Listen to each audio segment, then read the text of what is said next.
അല്ല, സംസ്ഥാനത്ത് വ്യാപകമായിട്ട് ഭരണവിരുദ്ധ വികാരമുണ്ട്. നമ്മൾ പലതവണ ഇവിടെ പറഞ്ഞതാണ്.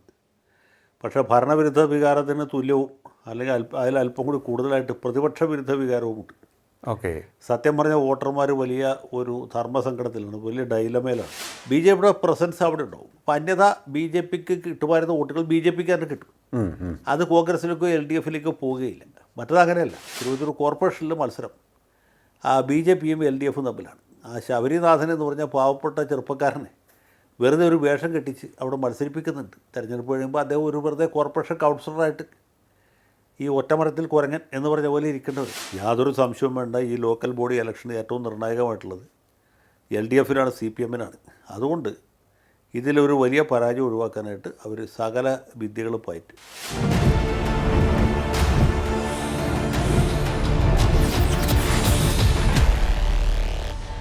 നമസ്കാരം. ടോക്കിംഗ് പോയിന്റിലേക്ക് സ്വാഗതം. കേരളം തദ്ദേശ തെരഞ്ഞെടുപ്പിലേക്ക് അടുത്തുകൊണ്ടിരിക്കുകയാണ്. 9, 11 തീയതികളിലാണ് കേരളത്തിൽ തദ്ദേശ തെരഞ്ഞെടുപ്പുകൾ നടക്കുക. 2 ഘട്ടങ്ങളായി 13-ന് റിസൾട്ട് വരികയും ചെയ്യും.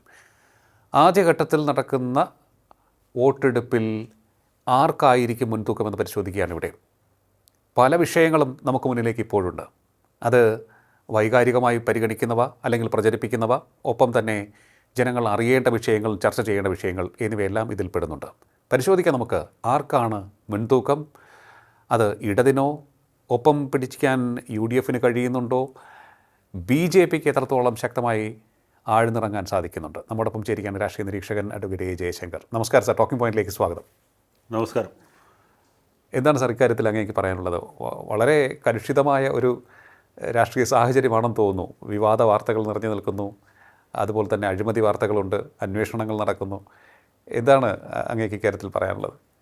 അല്ല, സംസ്ഥാനത്ത് വ്യാപകമായിട്ട് ഭരണവിരുദ്ധ വികാരമുണ്ട്. നമ്മൾ പലതവണ ഇവിടെ പറഞ്ഞതാണ്. പക്ഷേ ഭരണവിരുദ്ധ വികാരത്തിന് തുല്യവും അല്ലെങ്കിൽ അതിലല്പം കൂടി കൂടുതലായിട്ട് പ്രതിപക്ഷ വിരുദ്ധ വികാരവുമുണ്ട്. ഓക്കെ. സത്യം പറഞ്ഞ വോട്ടർമാർ വലിയ ഒരു ധർമ്മസങ്കടത്തിലാണ്, വലിയ ഡൈലമയിലാണ്. എൽ ഡി എഫിന് വോട്ട് ചെയ്യണോ അതോ യു ഡി എഫിന് വോട്ട് ചെയ്യണോ എന്ന കാര്യത്തിൽ പൊതുവേ ഒരു വലിയ ആശങ്കയുണ്ട്. പിന്നെ മിക്കവാറും സ്ഥലങ്ങളിൽ ബി ജെ പി തുല്യനിലയിൽ മത്സരിക്കുന്നുണ്ട്. തുല്യനിലയിൽ വോട്ട് പിടിക്കാനോ തുല്യനിലയിൽ വിജയിക്കാനോ ഒന്നും അവർക്ക് കഴിഞ്ഞൊന്നും വരില്ല. എങ്കിൽ പോലും മുൻ തെരഞ്ഞെടുപ്പുകളെ അപേക്ഷിച്ച് ഈ ലോക്കൽ ബോഡി ഇലക്ഷനിൽ ബി ജെ പിയുടെ സാന്നിധ്യം കുറേ കൂടി പ്രകടമാണ്. ഓക്കെ. ബി ജെ പിക്ക് അങ്ങനെ കാര്യമായ ഘടകകക്ഷികളൊന്നുമില്ല. ബി ഡി ജെ എസും ഉണ്ട് എങ്കിൽ പോലും ശരിയാണ്, അവർ പഴയ പോലെ സജീവമല്ല. അതുകൊണ്ട് ഏറ്റവും അധികം ഡിവിഷനുകളിൽ, ഏറ്റവും കൂടുതൽ വാർഡുകളിൽ മത്സരിക്കുന്നത് ബി ജെ പിയാണ്. കഴിഞ്ഞ ദിവസം തന്നെ കണക്കിടും. കോൺഗ്രസിനേക്കാളും സി പി എമ്മിനേക്കാളും കൂടുതൽ സീറ്റുകളിൽ മത്സരിക്കും. അതിനർത്ഥം ഈ പറഞ്ഞ 2 പാർട്ടികളെക്കാളും ശക്തി, രാഷ്ട്രീയമായ മുൻകൈ ബി ജെ പിക്ക് ഉണ്ടെന്നല്ല. പക്ഷേ അവർ എല്ലായിടത്തും സ്ഥാനാർത്ഥികളെ കണ്ടെത്താൻ പാകത്തിന് വളർന്നിരിക്കുന്നു എന്നുള്ളതാണ്. ഇത് പറയുമ്പോൾ എനിക്ക് ഓർമ്മ വരുന്നത് മുതിർന്ന ബി ജെ പി നേതാവ്, പഴയ ജനസംഘത്തിൻ്റെ കാലത്ത് മുതലുള്ള കെ രാമപിള്ള സാറിൻ്റെ ആത്മകഥയാണ്. രാമപിള്ള സാർ പറയുന്നുണ്ട്, തിരുവനന്തപുരം കോർപ്പറേഷനിലും മറ്റുമൊക്കെ ഒരാളെ സ്ഥാനാർത്ഥിയാക്കി കണ്ടെത്താൻ വേണ്ടി എത്ര ദൂരം നടക്കേണ്ട വന്നു. ജനസംഘത്തിൻ്റെ നേതാക്കന്മാരെ കാണുമ്പോൾ ഈ സ്ഥാനാർത്ഥികളാകാൻ വേണ്ടി പരിഗണിക്കപ്പെടുന്ന ആളുകൾ അടുക്കള വാതിൽ കൂടി ഇറങ്ങി രക്ഷപ്പെട്ടു പോകുന്ന കാലം ഉണ്ടായിരുന്നു എന്നാണ് പറഞ്ഞത്. ഓക്കെ. അത്ര ദുഷ്കരമായിരുന്നു. ഇപ്പോൾ ബി ജെ പിയുടെ ടിക്കറ്റ് ഇടാത്തതിന് ആൾക്കാർ ആത്മഹത്യ ചെയ്യുന്ന അവസ്ഥയിലെത്തിയിരിക്കുകയാണ്. അതെ, അത് അഭൂതപൂർവമായ വളർച്ചയായി വേണമെങ്കിൽ നമുക്ക് പറയാൻ സാധിക്കുന്ന ഒരു കാര്യമാണ്. അതെ, അത് വളരെ അത്ഭുതകരമായിട്ടുള്ള ഒരു വളർച്ച തന്നെയാണ് എന്ന് പറയാതിരിക്കാൻ നിർത്തില്ല. വേറൊരു പാർട്ടിയുടെ ടിക്കറ്റ് ഇടാത്തതുകൊണ്ട് ആരും ആത്മഹത്യ ചെയ്തതായിട്ട് നമ്മൾ ഇതുവരെ കണ്ടില്ല. അപ്പോൾ ഒന്നുകിൽ ബി ജെ പിക്കാർ അത്രയധികം അധികാരമോഹികളായിട്ടായിരിക്കും, അല്ലെങ്കിൽ അത്രയും പേലവ മനസ്കരായതുകൊണ്ടായിരിക്കാം. ഒരു ടിക്കറ്റ് കിട്ടിയില്ല എന്ന് പറയുന്നത് മരിച്ചു കളയാം, ഇനി ജീവിച്ചിരുന്നിട്ട് കാര്യമില്ല എന്ന് ചിന്തിക്കത്തക്ക രീതിയിൽ വേറൊരു പാർട്ടിയുടെ പ്രവർത്തകർ എത്തിയിട്ടില്ല. അപ്പോൾ ഇങ്ങനെ ഒരു ശക്തമായ മത്സരം എല്ലാ സ്ഥലത്തും നടക്കുന്നുണ്ട്. ബി ജെ പിക്ക് ശക്തിയുള്ള ചില കേന്ദ്രങ്ങളിൽ അവരുടെ മെമ്പർമാരുടെ എണ്ണം വർദ്ധിക്കും.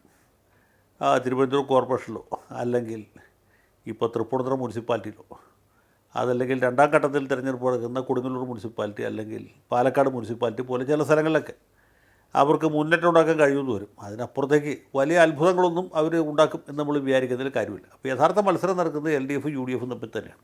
ഓക്കെ. രാഷ്ട്രീയമായൊരു മത്സരം നടക്കുന്നുണ്ട്. അപ്പോൾ പിണറായി വിജയൻ സർക്കാരിൻ്റെ ഗുണദോഷങ്ങളുടെ ഒരു നിരൂപണം അവിടെ നടക്കുന്നുണ്ട്. പിന്നെ പ്രതിപക്ഷം നേരിടുന്ന പല പ്രശ്നങ്ങളും ഉണ്ടല്ലോ. പ്രതിപക്ഷം ഈ കഴിഞ്ഞ നിയമസഭാ തെരഞ്ഞെടുപ്പിന് ശേഷം സാമാന്യം മോശമില്ലാത്തൊരു ട്രാക്ക് റെക്കോർഡുമായിട്ടാണ് മുന്നോട്ട് പോയിക്കൊണ്ടിരുന്നത്. സതീശൻ പ്രതിപക്ഷ നേതാവായിട്ടും കെ സുധാകരൻ KPCC പ്രസിഡൻ്റായിട്ടും വരുന്നു. അതിനുശേഷം പ്രവർത്തകരുടെ ഇടയിൽ ഒരു പൊതുവെ ഒരു ഉന്മേഷം ഉണ്ടാകും. തൃക്കാക്കര ഉപതെരഞ്ഞെടുപ്പ് വളരെ ശ്രദ്ധേയമായ രീതിയിൽ മത്സരം നടന്നിട്ടും അവർ ഉയർന്ന ഭൂരിപക്ഷത്തോട് ജയിക്കും. പുതുപ്പള്ളിയിൽ ഉമ്മൻചാണ്ടി മരിക്കും മകൻ തിരഞ്ഞെടുപ്പ് മത്സരിക്കുമ്പോൾ അത് ജയിച്ചതിൽ അത്ഭുതമൊന്നുമില്ല. പക്ഷേ ഭൂരിപക്ഷം 35,000 എത്തിക്കാൻ കഴിഞ്ഞു. അതെ. പിന്നെ പാർലമെൻറ്റ് തെരഞ്ഞെടുപ്പിൽ 18 സീറ്റ് നിലനിർത്താൻ സാധിച്ചു. അതും അത്ര എളുപ്പമുള്ള കാര്യമല്ലോ. അത് കഴിഞ്ഞ് പാലക്കാട് ഉപതെരഞ്ഞെടുപ്പ് ജയിച്ചു. വളരെ പ്രതികൂല സാഹചര്യങ്ങളെ മുൻനിർത്തി നിലമ്പൂരിൽ ജയിച്ചു. അതുവരെ കാര്യങ്ങളൊക്കെ വൃത്തിയായിട്ട് പോയി. പക്ഷേ അതിന് ശേഷമാണ് ഈ വൃത്തികെട്ട രാഹുൽ മാങ്കൂട്ടത്തിനെതിരായിട്ടുള്ള ആരോപണങ്ങൾ ഉയർന്നു വന്നു. പാർട്ടിയുടെ മൊത്തത്തിലുള്ള ഐക്യത്തെ തന്നെ ബാധിക്കുന്ന നിലയിലേക്ക് കാര്യങ്ങൾ പോയത്. അപ്പോൾ ധാർമ്മികമായിട്ടും രാഷ്ട്രീയമായിട്ടും ഇപ്പോൾ കോൺഗ്രസ് പാർട്ടി വലിയൊരു പ്രതിസന്ധി നേരിടുക. അതിലുപരി പാർട്ടിയെ മുന്നോട്ട് കൊണ്ടുപോകാനായിട്ട് വളരെ ശക്തരായ നേതാക്കന്മാരാരുമില്ല. പണ്ട് കരുണാകരനെ പോലെ ഗംഭീരന്മാരായിട്ടുള്ള ആളുകളുണ്ടായിരുന്നു. പിൽക്കാലത്ത് ഉമ്മൻചാണ്ടിയെ പോലെ വളരെ ജനകീയന്മാരായിട്ടുള്ള ആളുകളുണ്ടായിരുന്നു.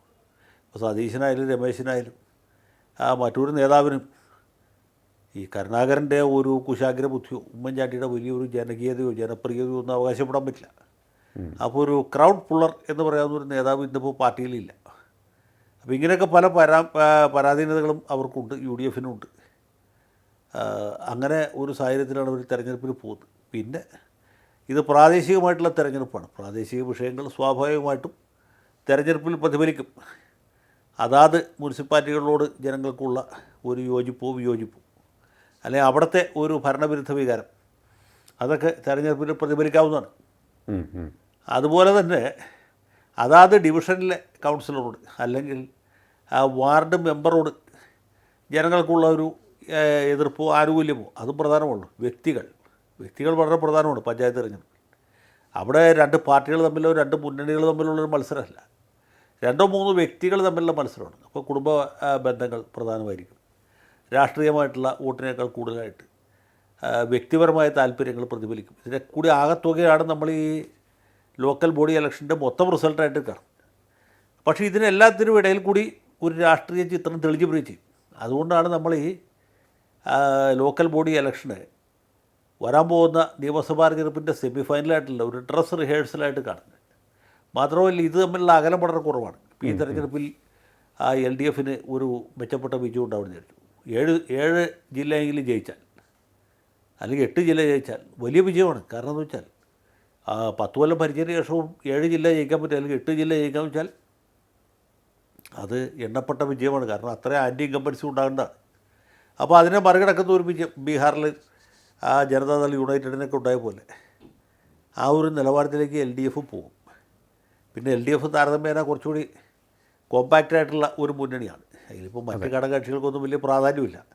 CPM CPI മറുഭാഗത്താണെങ്കിൽ ഏതാണ്ട് കോൺഗ്രസ് ലീഗ് ഇടതു മുന്നണിയിൽ പിന്നെ മാണി ഗ്രൂപ്പ് കൂടിയുണ്ട്.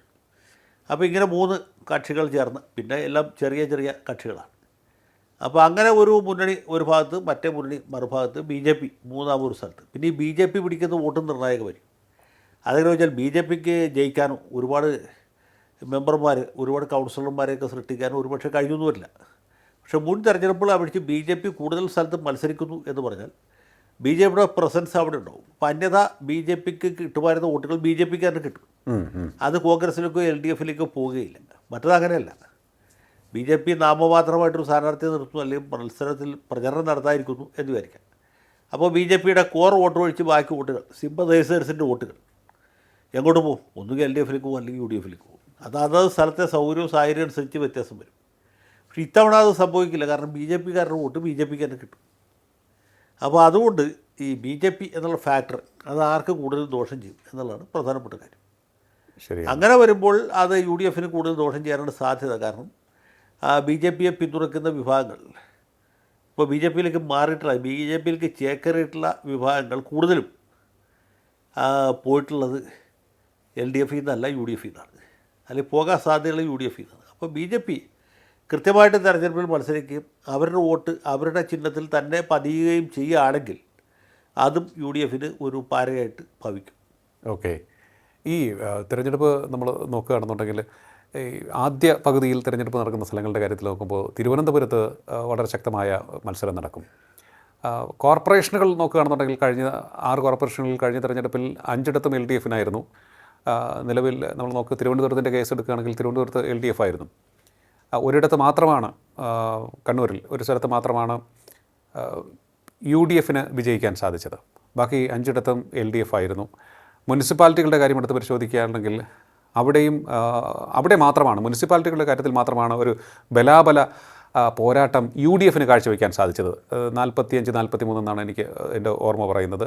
അതുപോലെ തന്നെ 2ഇടത്ത് BJP-യും വിജയിച്ചു. അപ്പോൾ തിരുവനന്തപുരം കോർപ്പറേഷൻ അതുകൊണ്ട് തന്നെ വളരെ പ്രാധാന്യം അർഹിക്കുന്നതാണ്. നമ്മുടെ തലസ്ഥാന ജില്ലയിലെ കോർപ്പറേഷൻ ആര് പിടിക്കും എന്നുള്ള ഒരു ശക്തമായ ചോദ്യം ഇവിടെ ഉയരുന്നുണ്ട്. പ്രചാരണം വളരെ ശക്തമാണ്. എല്ലാ അടവുകളും എല്ലാവരും പയറ്റുന്നുമുണ്ട്.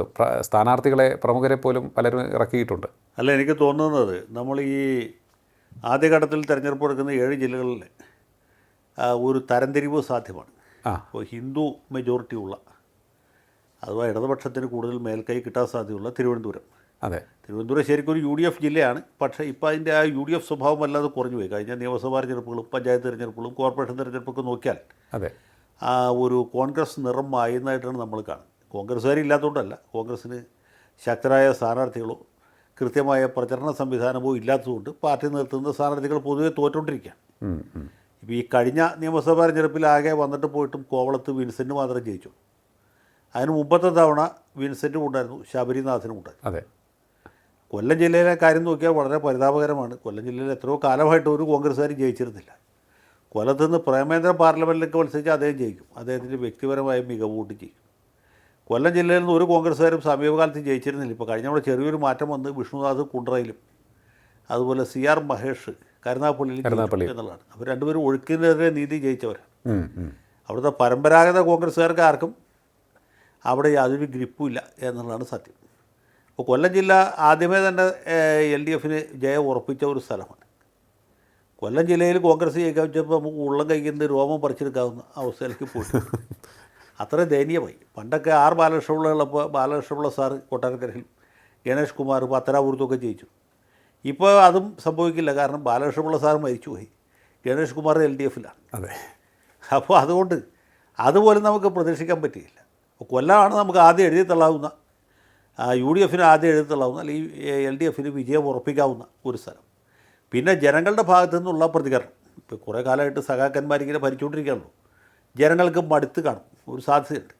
അല്ലെങ്കിൽ ഇവരുടെ അഴിമതി, അല്ലെങ്കിൽ അവരുടെ ദുർഭരണം, അല്ലെങ്കിൽ അവരുടെ ധാർഷ്ട്യം, അവരുടെ ഗുണ്ടായിസം, അതിനോട് ജനങ്ങൾക്ക് എതിർപ്പുണ്ടെങ്കിൽ ജനങ്ങൾക്ക് വേറെ മാർഗ്ഗമില്ലാത്തതുകൊണ്ട് അവർ ഒരു പക്ഷേ കോൺഗ്രസ്സിന് വോട്ട് ചെയ്ത് ജയിപ്പിച്ചാലേ ഉള്ളൂ. അല്ലാതെ ലഗ്നാലോ ചന്ദ്രാലോ LDF തോക്കാൻ സാധ്യമില്ലാത്ത, അല്ലെങ്കിൽ UDF ജയിക്കാൻ സാധ്യമില്ലാത്ത ഒരു സ്ഥലമാണ് കൊല്ലം. കൊല്ലം കോർപ്പറേഷനിലൊന്നും UDF ജയിക്കാമെന്ന് വെച്ചാൽ അചിന്ത്യമാണ്, അതൊക്കെ അസാധ്യമായിട്ടുള്ള കാര്യമാണ്. അപ്പോൾ കൊല്ലം ഇപ്പോൾ തന്നെ നമുക്ക് എഴുതി തള്ളാം. ഓക്കെ. തിരുവനന്തപുരത്തും സ്ഥിതി വളരെ ഒന്നും വ്യത്യസ്തമായിരിക്കില്ല. തിരുവനന്തപുരം കോർപ്പറേഷനിലെ മത്സരം BJP-യും LDF-ഉം തമ്മിലാണ്.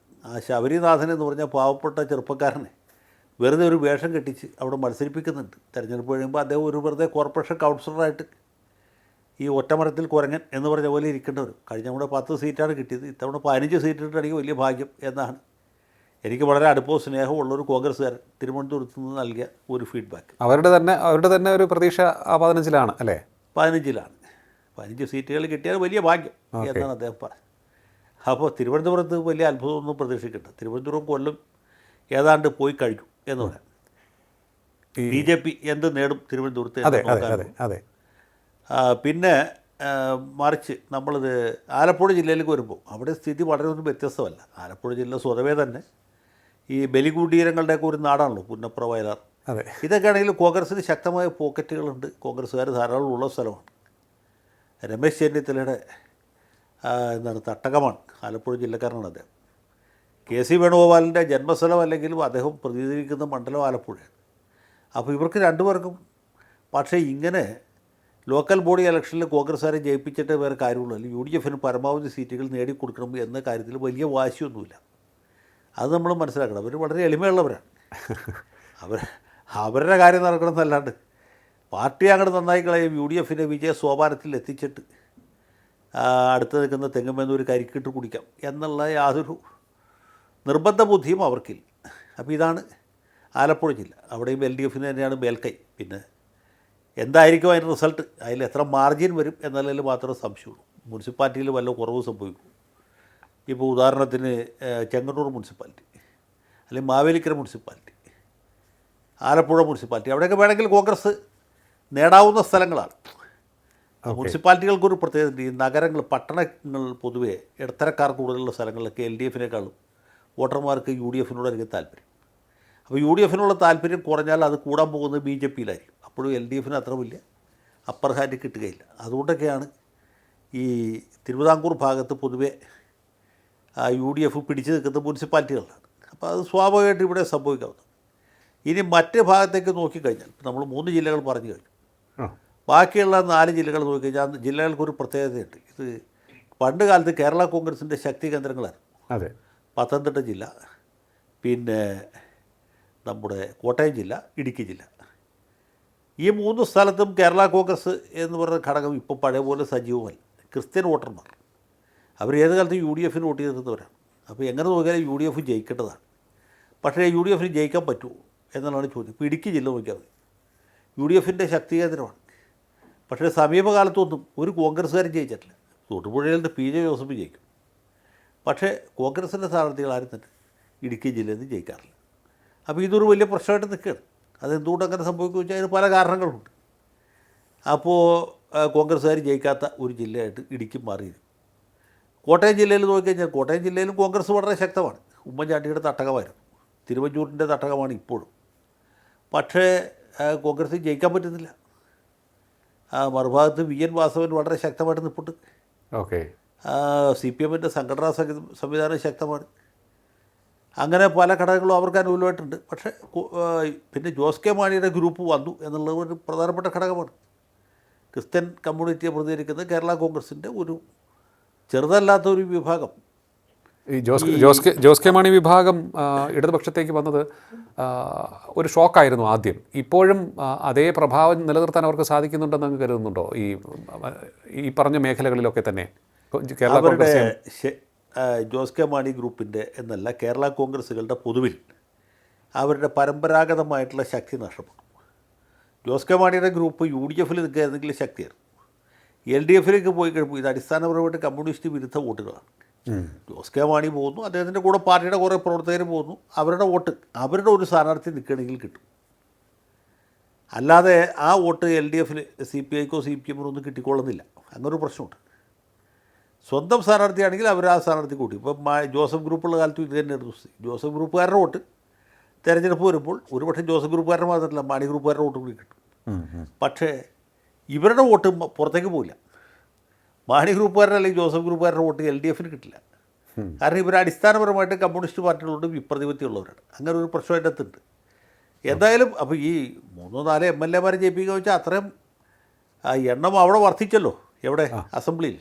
അതാണ് അതിൻ്റെ നേട്ടം. അതിൽ കവിഞ്ഞ മേന്മയൊന്നുമില്ല. അപ്പോൾ അതുകൊണ്ട് സി പി ഐക്കാർ സി പി എമ്മിന് വോട്ട് ചെയ്യുന്ന പോലെയോ സി പി ഐക്കാർ സി പി ഐക്ക് വോട്ട് ചെയ്യുന്ന പോലെയോ ഈ 2 പാർട്ടിക്കാരും കേരള കോൺഗ്രസിന് വോട്ട് ചെയ്യാൻ താല്പര്യപ്പെടില്ല. അതിനേക്കാൾ കൂടുതൽ കേരള കോൺഗ്രസ്സുകാർ ഈ പാർട്ടികൾക്ക് വോട്ട് ചെയ്യാനും മടിക്കും. ഇതാണ് അതിൻ്റെ അതൊരു പ്രശ്നം. ഓക്കെ. അപ്പോൾ ഏതായാലും കേരള കോൺഗ്രസ് മാണി ഗ്രൂപ്പ് കൂടി വന്നതോടുകൂടി കോട്ടയം മുനിസിപ്പാലിറ്റിയിലും അല്ലെങ്കിൽ കോട്ടയം ജില്ലാ പഞ്ചായത്തിലുമൊക്കെ ജയിക്കാം എന്നൊരവസ്ഥയിലേക്ക് സി പി എം എത്തിക്കഴിഞ്ഞു. അതാണ് പ്രധാനപ്പെട്ട കാര്യം. ജയിക്കുമല്ലോ എന്നുള്ള വേറെ ചോദ്യമാണ്. അല്ലെങ്കിൽ നിയമസഭാ തെരഞ്ഞെടുപ്പ് എടുക്കുമ്പോൾ കൂടുതൽ സീറ്റുകൾ ആർക്ക് കിട്ടും എന്നുള്ള വേറെ ചോദ്യമാണ്. എങ്കിൽ പോലും ഇങ്ങനൊരു സാഹചര്യം അവിടെ പോലും നിലനിൽക്കുന്നു. പത്തനംതിട്ട ജില്ല, ഇടുക്കി ജില്ല, ഇത് വലിയ വ്യത്യാസമില്ല. എല്ലായിടത്തും ഏറെക്കുറെ ഇതേ സാഹചര്യമാണുള്ളത്. പിന്നെ പത്തനംതിട്ട ജില്ലയിലോ ഇടുക്കി ജില്ലയിലോ ഒരു വിജയം നേടിയാലും അത് മൊത്തത്തിലുള്ള കേരളത്തിൻ്റെ രാഷ്ട്രീയ ചിത്രത്തിന് വലിയ മാറ്റം വരുത്തില്ല. കാരണം അത് മൈനർ ജില്ലകളാണ്. കോട്ടയം ജില്ലയിൽ നിന്ന് അല്ലെങ്കിൽ ആലപ്പുഴ ജില്ലയിൽ നിന്ന് ഒരു ജയം കിട്ടുന്ന പോലെ ഒരു ഗുണം രാഷ്ട്രീയമായിട്ട് ഇടുക്കി ജില്ലയിലോ പത്തനംതിട്ട ജില്ലയിലോ ജയിച്ചാൽ ഉണ്ടാകുകയില്ല. അതാണ് വേറൊരു പ്രശ്നം. ഇനി റിമൈനിങ് ആയിട്ടുള്ള ഒരേ ഒരു ജില്ല നമ്മളിപ്പോൾ ഈ ആദ്യം തെരഞ്ഞെടുപ്പ് എടുക്കുന്ന കൂട്ടത്തിലുള്ളത് എറണാകുളമാണ്. അതെ. എറണാകുളത്തെ സംബന്ധിച്ചിടത്തോളം പറഞ്ഞാൽ യു ഡി എഫിന് അനുകൂലമായിട്ടുള്ള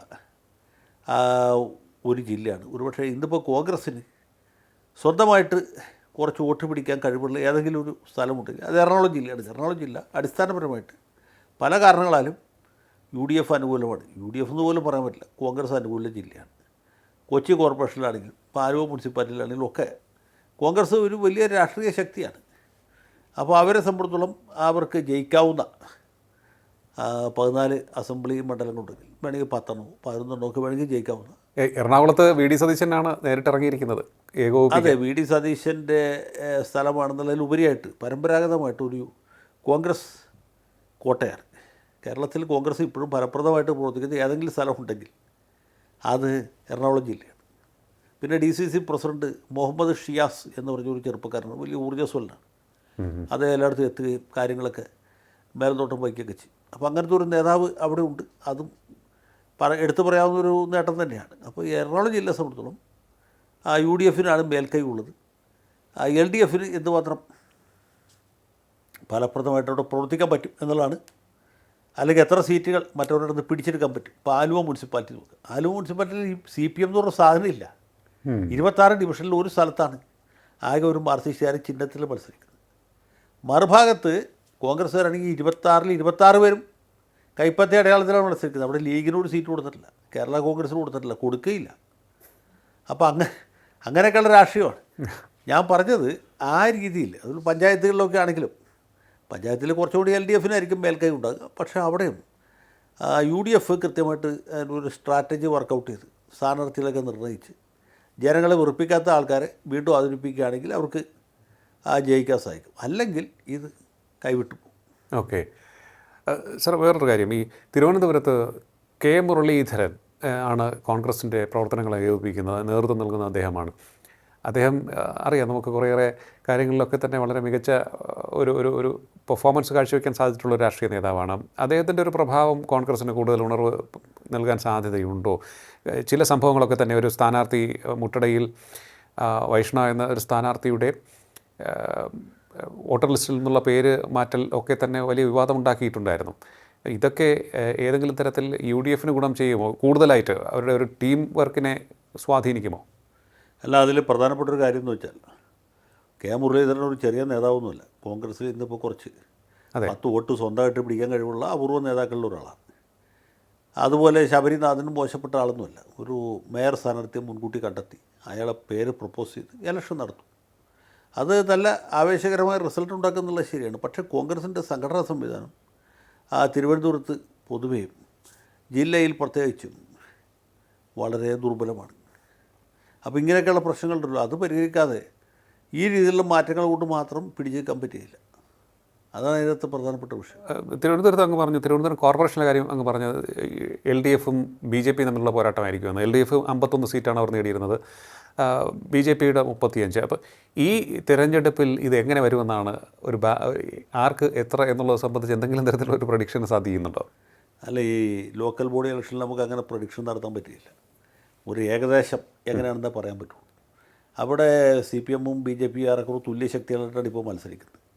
BJPക്ക് അനുകൂലമായ ചില സാഹചര്യങ്ങളുണ്ട്, അതേസമയത്ത് പ്രതികൂലമായി തീർന്ന ചില സംഭവങ്ങൾ അടുത്ത കാലത്തുണ്ട്. ഇപ്പോൾ 2 പേരുടെ ആത്മഹത്യ ഉണ്ടായി. ഒരാൾ കോപ്പറേറ്റീവ് ബാങ്കിലെ പ്രശ്നമുണ്ട്, ഒരാൾ സീറ്റ് കിട്ടാത്തതുണ്ട്. അതിലൊക്കെ പാർട്ടിക്ക് എന്തുമാത്രം പങ്കുണ്ട്, അല്ലെങ്കിൽ നേതാക്കന്മാർക്ക് എന്തുമാത്രം ഉത്തരവാദിത്വം ഉണ്ടെന്നുള്ള വേറെ ചോദ്യമാണ്. പക്ഷേ ബഹുജനങ്ങളുടെ ഇടയിൽ ആ പാർട്ടിയെക്കുറിച്ചുള്ള ഒരു ഹൈ എസ്റ്റീം, അതിൻ്റെ ഒരു കുറവ് സംഭവിച്ചു എന്ന് പറയാതിരിക്കാൻ നിവൃത്തിയില്ല. അതൊരു സത്യമാണ്.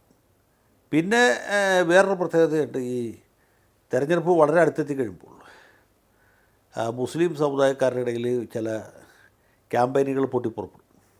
ഇന്ന സ്ഥാനാർത്ഥിക്ക് വോട്ട് ചെയ്യുകയാണെങ്കിൽ അത് BJPക്ക് വോട്ട് ചെയ്യുന്നതിന് തുല്യമാണ്.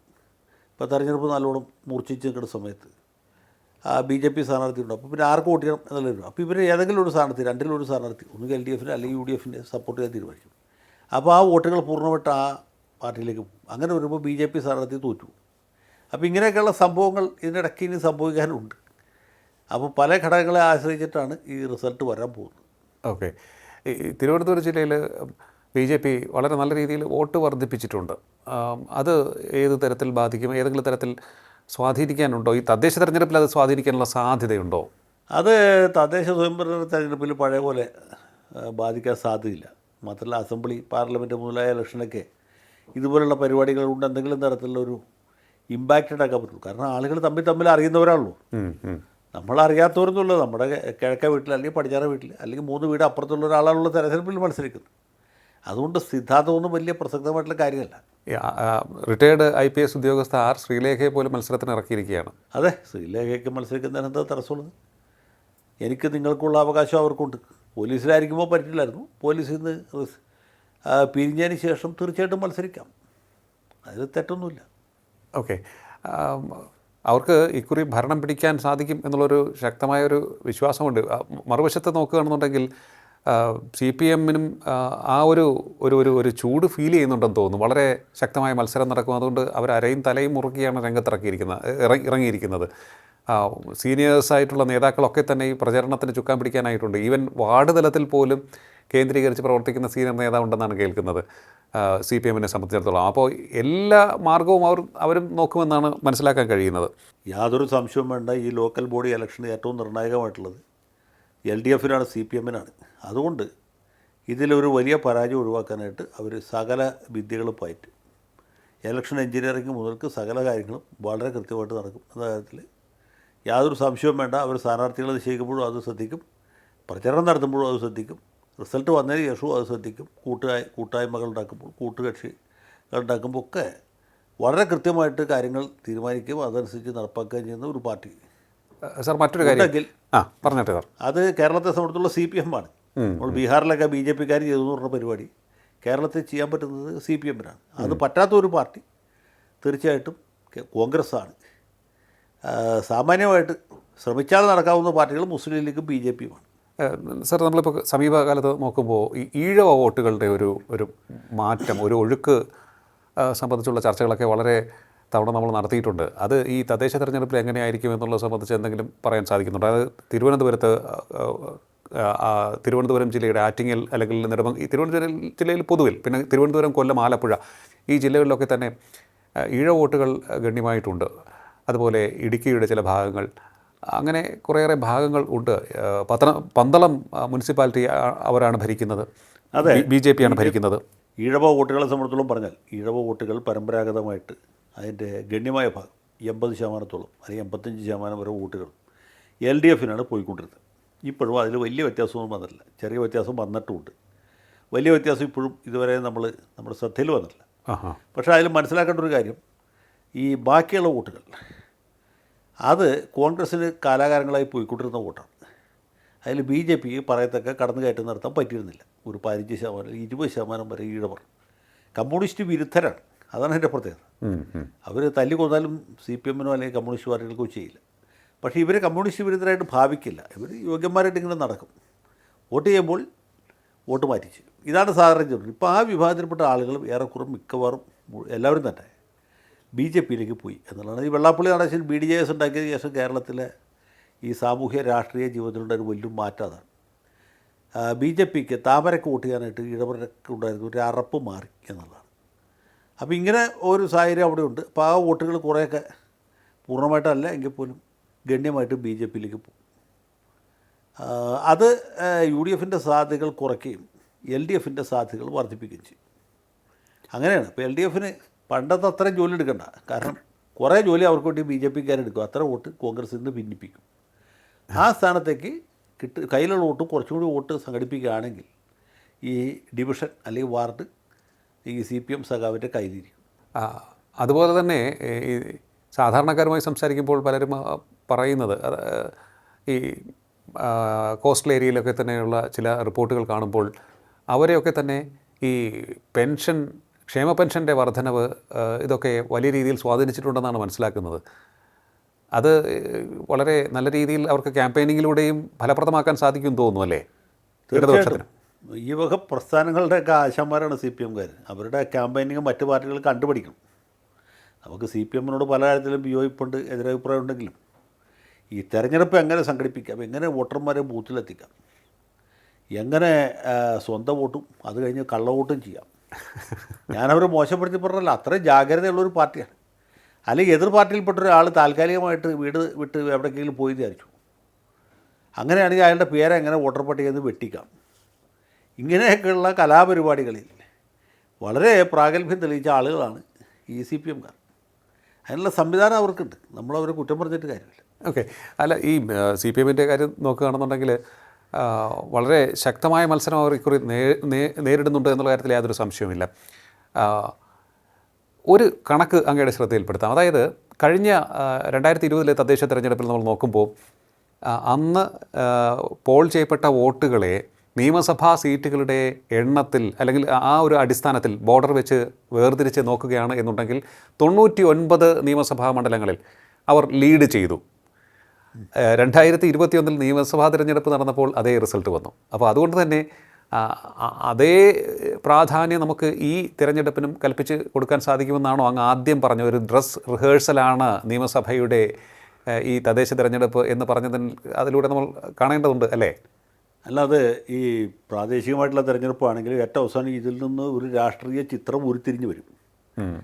അത് ഏറെക്കുറെ അതേ രീതിയിൽ തന്നെ വലിയ വ്യത്യാസമില്ലാതെ നിയമസഭാ തെരഞ്ഞെടുപ്പിലും പ്രതിഫലിക്കും. അത് 95 മുതൽക്കുള്ള ചരിത്രം പരിശോധിച്ചാൽ വളരെ കൃത്യമാണ്. 95 ഈ ത്രിതല പഞ്ചായത്തുകൾ നഗരപാലികാ നിയമത്തിൻ്റെ അടിസ്ഥാനത്തിൽ നടക്കുന്നത്. 95 ഓഗസ്റ്റ് സെപ്റ്റംബറിലായിരുന്നു, ഓണക്കാലത്തായിരുന്നു.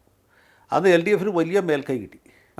അത് കഴിഞ്ഞ് 96 നിയമസഭാ തെരഞ്ഞെടുപ്പിലും അത് ആവർത്തിച്ചു. അത് കഴിഞ്ഞ് 2000 ആണ്ടിൽ ആരും പ്രതീക്ഷിക്കാത്ത രീതിയിൽ, അപ്പോൾ ഈ പൊതുവേ കിട്ടുന്ന ചിത്രം LDF ഗുണകരമാണെന്നുള്ളതായിരുന്നു. പക്ഷേ തെരഞ്ഞെടുപ്പ് കഴിഞ്ഞപ്പോൾ എല്ലാവരും അമ്പരപ്പിച്ചുകൊണ്ട് കോൺഗ്രസ്, UDF പോലുമല്ല, അന്ന് ഈ ലീഗിലെ ഒരു വിഭാഗം CPM-ആയിട്ട് സഹകരിച്ച് പ്രവർത്തിക്കുകയായിരുന്നു മലപ്പുറം ജില്ലയിലും മറ്റുമൊക്കെ. കോൺഗ്രസ്സിന് തെരഞ്ഞെടുപ്പിൽ അവർ പോലും പ്രതീക്ഷിക്കാത്ത രീതിയിൽ വലിയ മേൽക്കൈ കിട്ടി. എന്ന് മാത്രമല്ല പല സ്ഥലത്തും കോൺഗ്രസ്സിന് 5-6 ഒക്കെ റിബലുകളുണ്ടായിരുന്നു. അതുപോലും ബാധിക്കാതെ കോൺഗ്രസ് ജയിച്ചു. അത് തന്നെ 2001 ആവർത്തിച്ചു. AK ആന്റണിയുടെ നേതൃത്വത്തിൽ ഐതിഹാസികമായ ഭൂരിപക്ഷം. ഇത് തന്നെയാണ് പിന്നീട് ഇങ്ങനെ ആവർത്തിച്ച് വന്നുകൊണ്ടിരിക്കുന്നത്. പക്ഷേ ഇപ്പോൾ ഒരു വ്യത്യാസം ഉണ്ടായിട്ടുള്ളത്. ഇപ്പോൾ ഞാൻ വേറൊരു ഉദാഹരണം പറയാം. ഈ ഉമ്മൻചാണ്ടി സാമാന്യം തരക്കേടില്ലാത്ത രീതിയിൽ ഇങ്ങനെ ഭരിച്ച് പോകുമ്പോഴാണ് അരുവിക്കര ഉപതെരഞ്ഞെടുപ്പ്. അരുവിക്കരയിൽ ഇവർക്ക് മേൽക്കൈ കിട്ടിയപ്പോൾ എല്ലാവരും വിചാരിച്ചു ഇനിയിപ്പോൾ ഉമ്മൻചാണ്ടിയെ തോൽപ്പിക്കാൻ ആർക്കും പറ്റില്ല. പക്ഷേ തൊട്ട് പുറകെ ഈ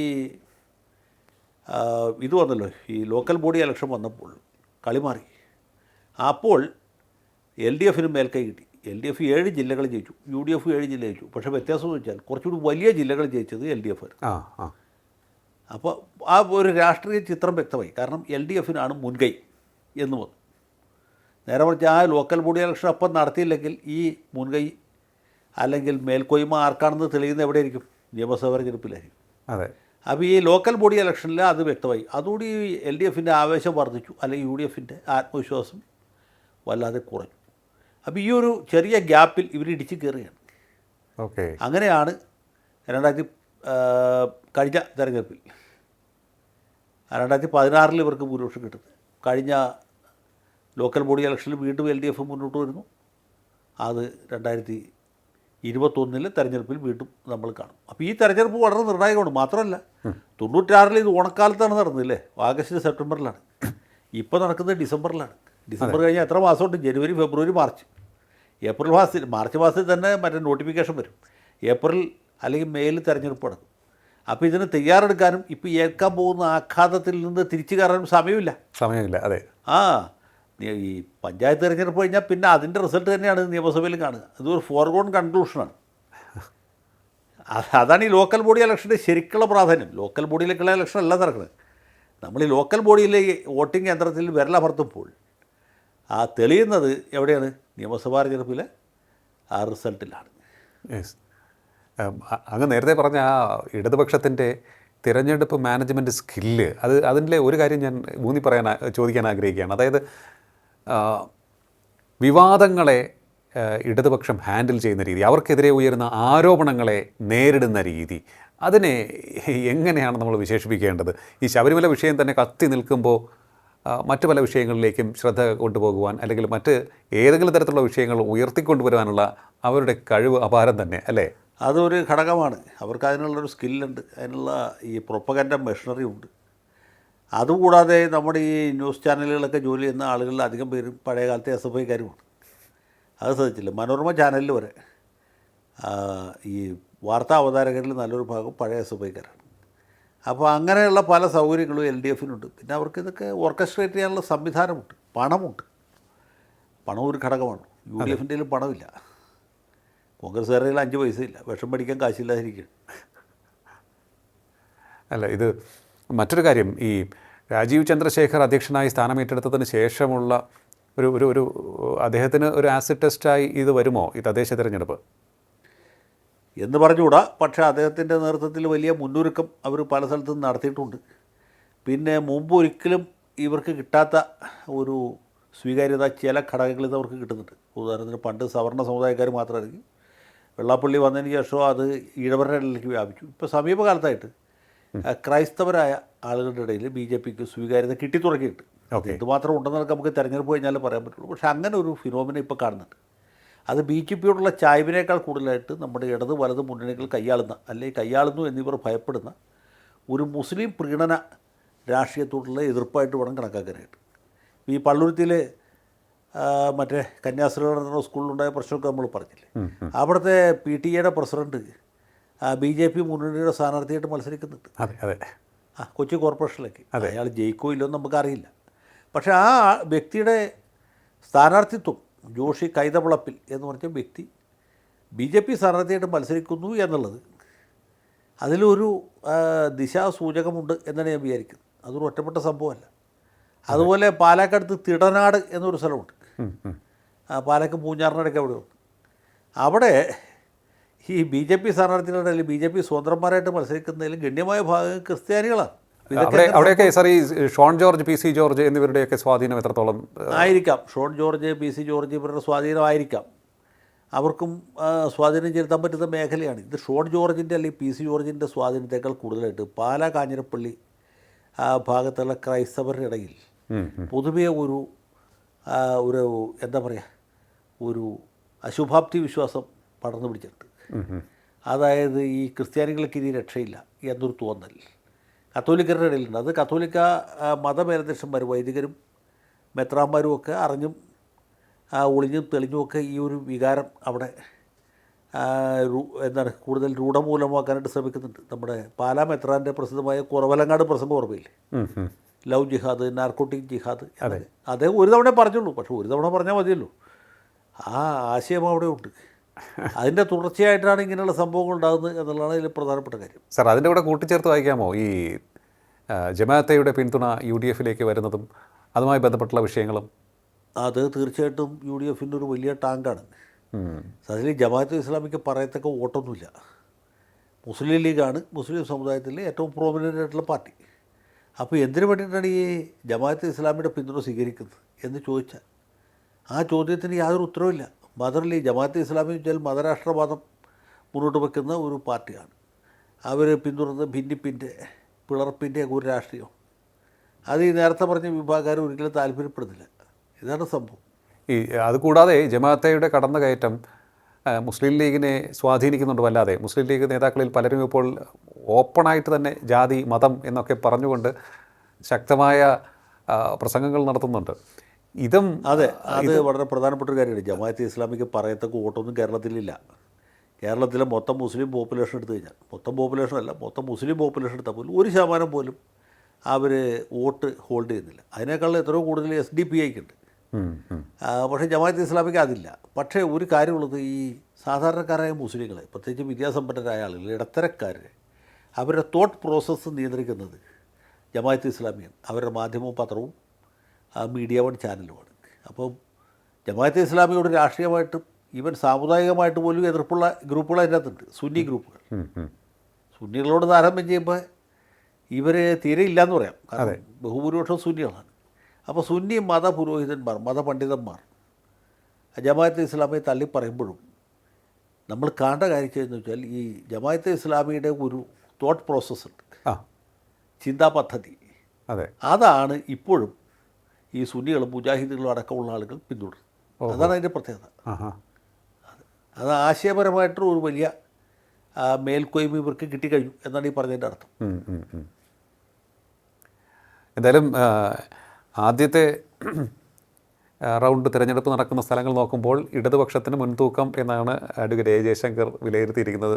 അപ്പോൾ സാർ, നമുക്ക് അധികം വൈകാതെ തന്നെ അടുത്ത രണ്ടാമത്തെ പകുതി ജില്ലകൾ അവരുടെ വിലയിരുത്തലുമായി എത്താമെന്ന് തോന്നുന്നു, അല്ലേ സാർ? അങ്ങനെ ആവട്ടെ.